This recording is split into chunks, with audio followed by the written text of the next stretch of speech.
जय हिंद दोस्तों।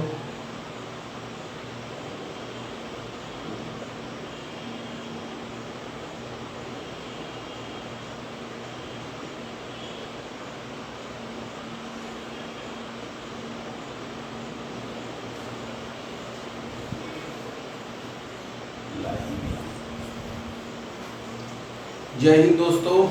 पिछले क्लास में हम लोगों ने सिपाही विद्रोह के सिपाही रिवोल्ट का कारण देखा था।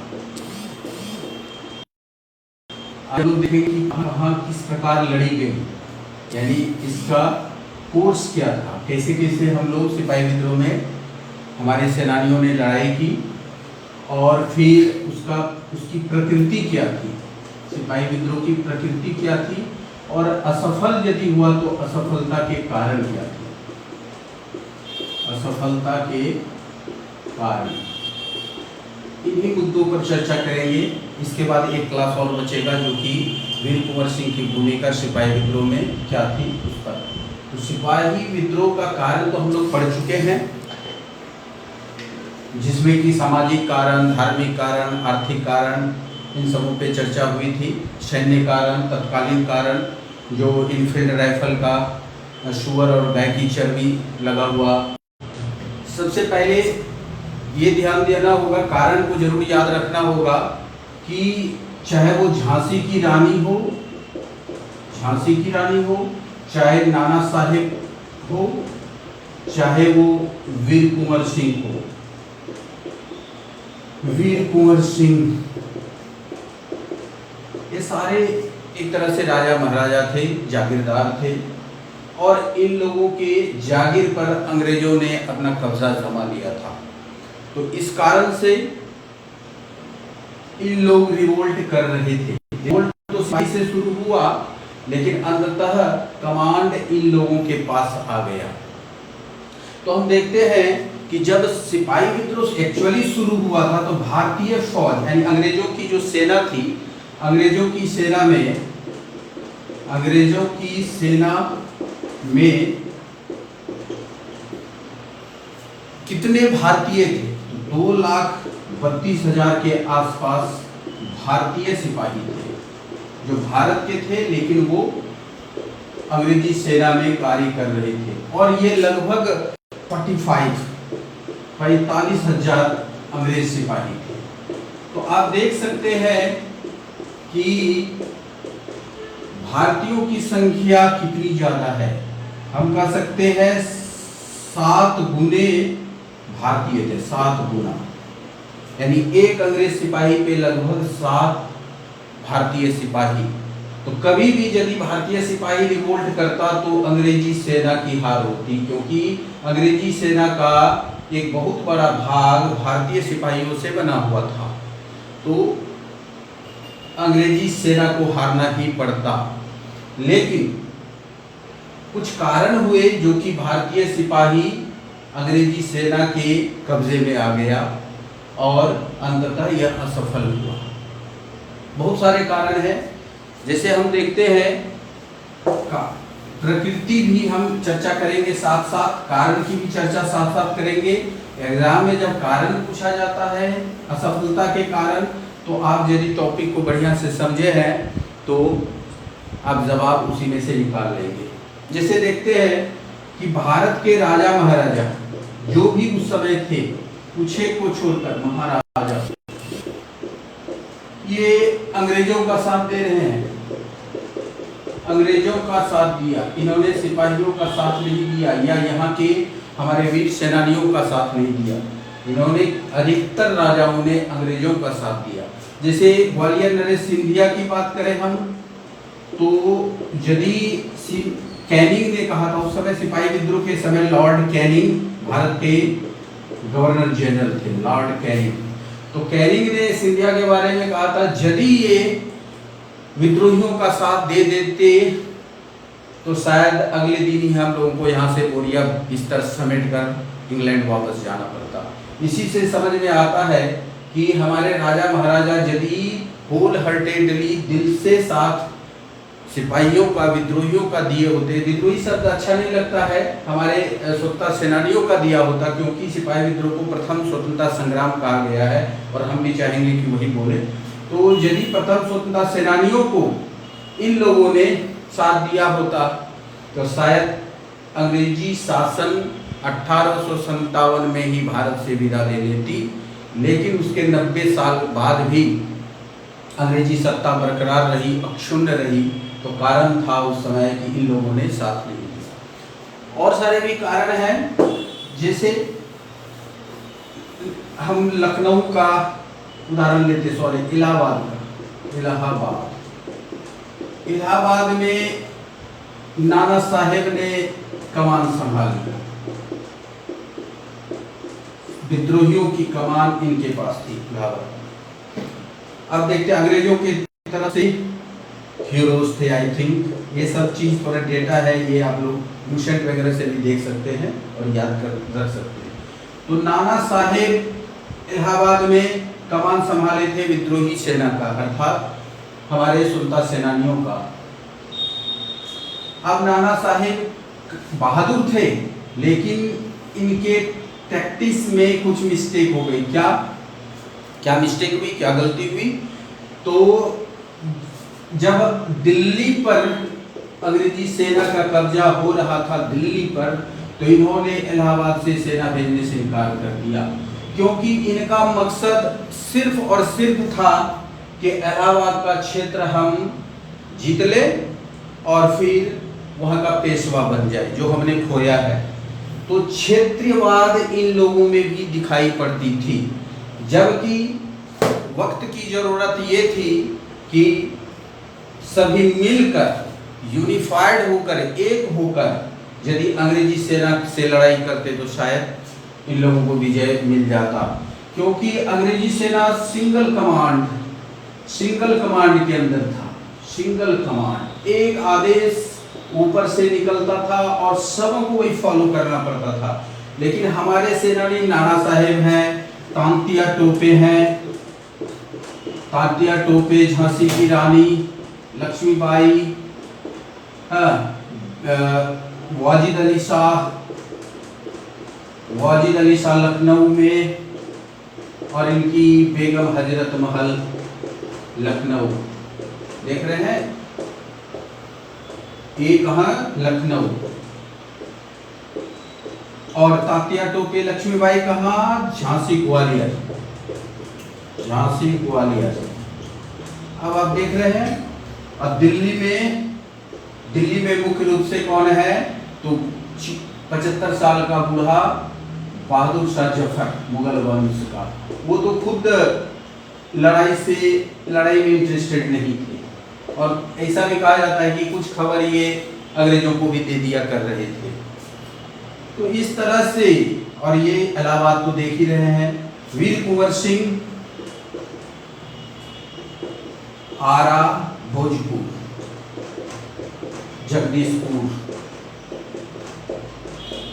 तो इन लोगों में एक नेता, जरूर बहादुर शाह जफर को घोषित कर दिया गया था, लेकिन फिर भी वो एकता नहीं थी कि एक जगह से आदेश आवे कि अब क्या करना है।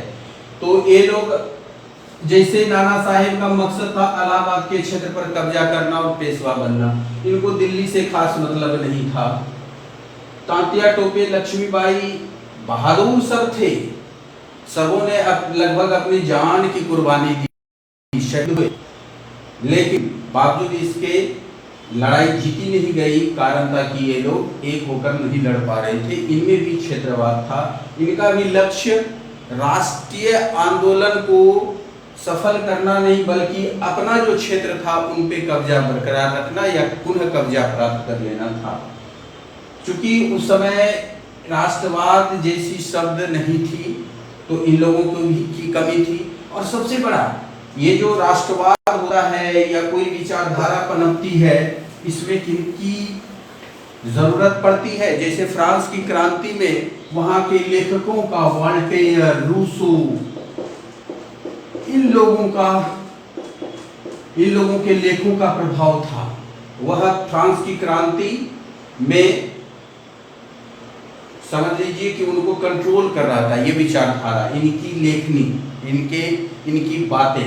लेकिन भारत में उस समय देख लीजिए 1857 में जितने भी पढ़े लिखे लोग थे, ऑलमोस्ट सब पढ़े लिखे भारतीय, वो या तो सिपाही विद्रोह से इत्तेफाक नहीं रखते थे कि सिपाही विद्रोह क्या ये लोग कर रहा है, या फिर वो मुख्य दर्शक बने हुए थे जो।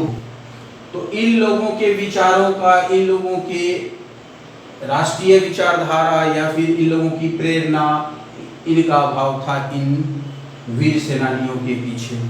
तो पढ़े लिखे लोगों की सहायता नहीं मिली, इनका विचार नहीं मिला, इनके कॉमन सेंस का यूटिलाइजेशन यहाँ नहीं हो पाया। राजा महाराजाओं का हमने कहा सपोर्ट नहीं मिला, पढ़े लिखे लोगों का भी सपोर्ट नहीं मिला। अब ये राजा लोग जो थे, ये राजा महाराजा जिनकी सत्ता चली गई थी और सिपाही विद्रोह में भाग ले रहे थे, इनका पुनः सत्ता प्राप्ति ही लक्ष्य था, पुनः सत्ता प्राप्ति। इन लोगों में ऐसी कोई विचारधारा नहीं थी कि अंग्रेज जो है यहाँ की जनता का शोषण कर रहे हैं, जनता का शोषण हो रहा है, प्रजा का, किसानों का, मजदूरों का शोषण। इन लोगों में ये चीज नहीं था, बल्कि ये था पुनः सत्ता प्राप्ति। तो अब हम देखते हैं, ब्लूटूथ थोड़ा दीजिए। अब ये देख रहे हैं कि सत्ता प्राप्ति इनका लक्ष्य था, लेकिन तो क्या हुआ, जनता का सपोर्ट भी भरपूर सपोर्ट जनता का नहीं मिला। भरपूर जो इनकी सहायता चलती, जनता की सहायता चाहिए थी, भरपूर सहायता नहीं मिली। जनता की भरपूर सहायता इन राजाओं को नहीं मिली। तो ये राजा और इनके जो स्वामी भक्त सेनानी थे वो लोग लड़े। तो पूरा जनता, यदि पूरी जनता इनका साथ देता तो अंग्रेजों के पांव जरूर उखड़ जाते। तो अब देख रहे हैं कि नाना साहेब की चर्चा थोड़ी सी और करेंगे कि सिपाही विद्रोह जो था ना, इसमें काफी अत्याचार हुआ दोनों तरफ से। अत्याचार की प्रकृति में देखें तो ये इनह्यूमन हो गया था ऑलमोस्ट। यदि नाना साहेब इलाहाबाद में जब विजय प्राप्त कर रहे थे तो अंग्रेज औरत, बच्चे सबों का कत्लेआम कर रहे थे और इनको वहां के एक कुएं में दफना दिए।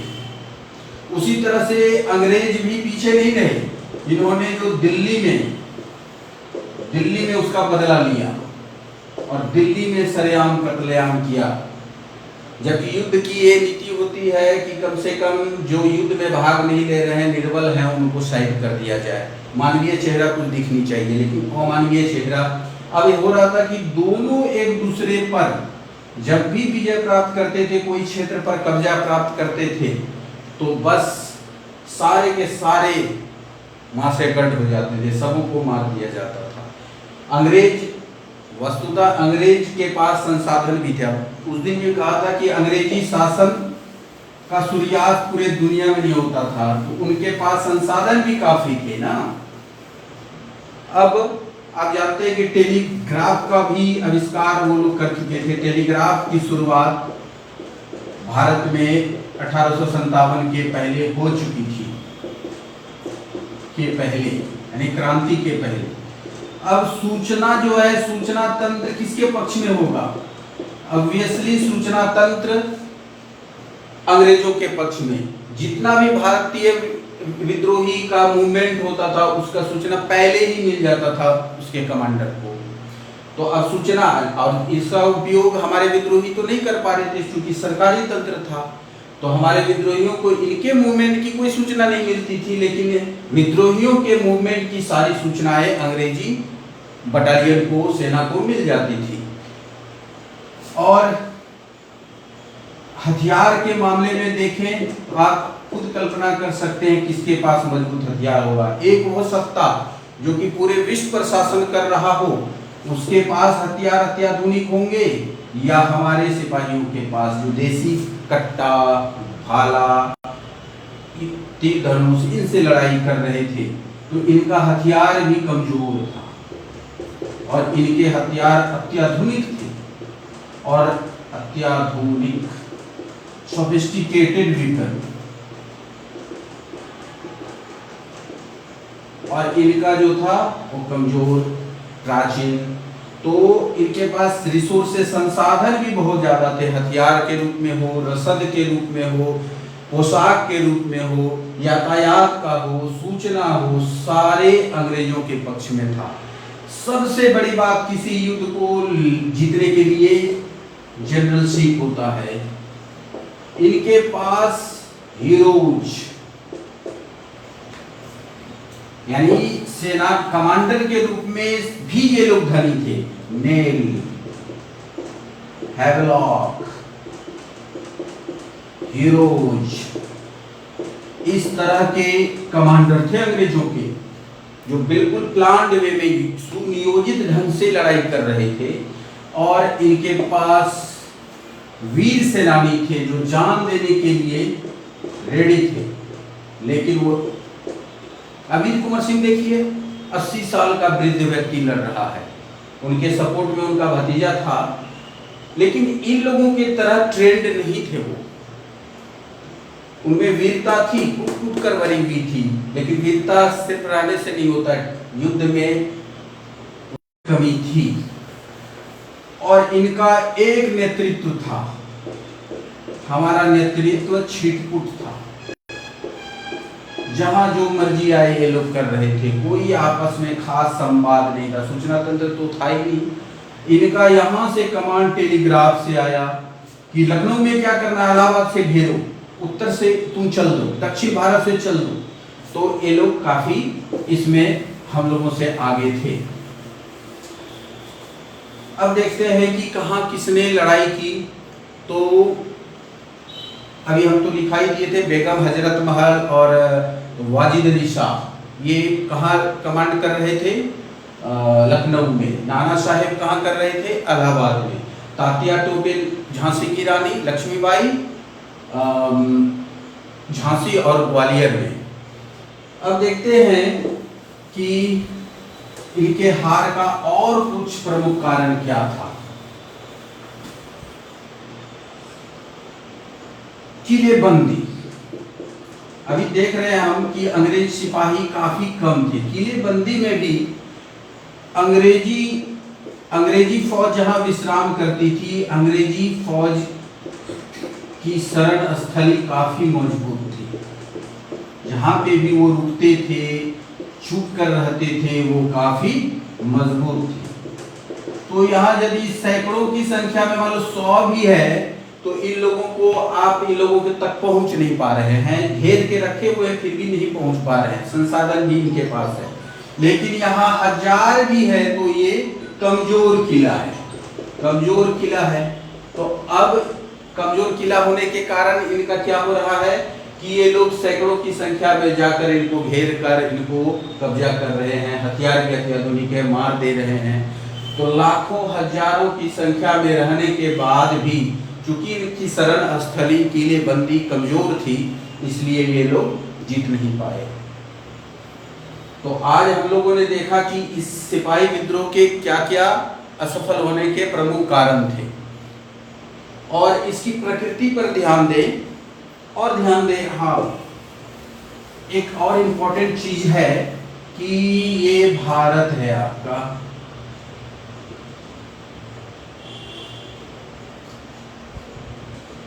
अब ये उत्तर भारत और ये दक्षिण भारत। तो सिपाही विद्रोह यहाँ बंगाल से शुरू होकर बैरकपुर से इधर मेरठ, दिल्ली, ये रीजन में ज्यादा प्रभावशाली रहा। ये रीजन में इधर नॉर्थ ईस्ट का भी छोड़ दे, इधर भी नेपाल को छोड़ दे, तो बस ये रीजन को यदि हम कहें तो ज्यादा इस जगह पंजाब हुआ, राजस्थान हुआ, मध्य प्रदेश, दक्षिण पूरा भारत, यहाँ पे छिटपुट कुछ हुआ और समय के साथ दबा दिया गया। तो एक विशेष क्षेत्र में अखिल भारतीय प्रकृति नहीं था सिपाही विद्रोह का। प्रकृति बोले तो इनका अखिल भारतीय स्वरूप नहीं था। यह एक खास क्षेत्र में दिल्ली से लेकर बिहार, बंगाल भी नहीं कहें, बंगाल में शुरू जरूर हुआ, लेकिन सिपाही विद्रोह के समय एक आध जगह छोटी मोटी घटनाएं हुई, बंगाल भी अछूता रहा। तब दिल्ली से बिहार अवध इसी रीजन में हुआ। और इधर पंजाब बिल्कुल इससे साफ रहा, राजस्थान लगभग क्लियर रहा, दक्षिण भारत लगभग क्लियर रहा। तो हम कह सकते हैं कि यह एक खास क्षेत्र में होने के कारण अंग्रेजी फौज यहाँ से मंगा ली गई, दर से, पंजाब से, चारों तरफ से, और इनको कुचल दिया गया। और यह 1857 से जुलाई 58 तक आते आते पूरी तरह सफल हो गया। बेगम हजरत महल, वाजिद अली शान, ये लोग नेपाल चले गए, तात्या टोपे और ये झांसी की रानी शहीद हो गई। तो इनका अखिल भारतीय भी नहीं था, और ये कोई अखिल भारतीय आंदोलन नहीं था, अखिल भारतीय आंदोलन नहीं था, विद्रोह नहीं था। दूसरा, जन आंदोलन भी नहीं बना सके ये लोग। कोई भी आंदोलन जब जन आंदोलन होगा तभी सफल होगा, क्योंकि पूरी जनता जब इन्वॉल्व होगी, नीचे से ऊपर तक के सारे रैंक एंड फाइल जब इन्वॉल्व होंगे, तभी सत्ता को कुछ समस्या आ सकती है। उस दिन हमने बताया था कि 29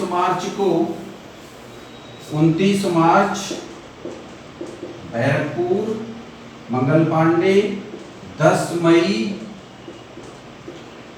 मेरठ में, और 12 मई मेरठ के सिपाहियों के द्वारा दिल्ली पर कब्जा।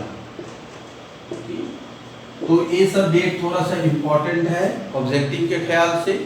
अब यहाँ पे किन किन जगहों पे हुआ, तो थोड़ा 2-4 जगहों का नाम ले। दिल्ली तो हो गया, लखनऊ इलाहाबाद हो गया, आगरा, फिरोजपुर, उसके बाद बदायूं, बांदा, शाहजहांपुर, मुजफ्फरनगर, आरा, भोजपुर का, और फिर जगदीशपुर, इन सब जगहों पे हुआ। अब अगला क्लास जो हम लेने वाले हैं उसमें वीर कुंवर सिंह की भूमिका और सिपाही विद्रोह का परिणाम, दो इम्पोर्टेंट टॉपिक।